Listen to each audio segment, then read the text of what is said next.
इसी संयम पर चमन का हुस्न बिखरता और बरकरार रखता है।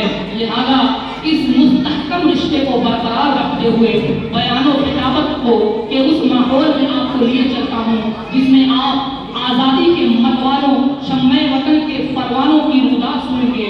लिहाजा ऐसे रूह परवर और संजीदा माहौल में अपने मदरसे की एक इंतहाई होनहार हर अजीज तालिबा अरीबा बानो मुतअल्लिमा दर्जा पंजुम को इस शेर के साथ दावत दे रहा हूँ। आ जाओ मुस्कुराते हुए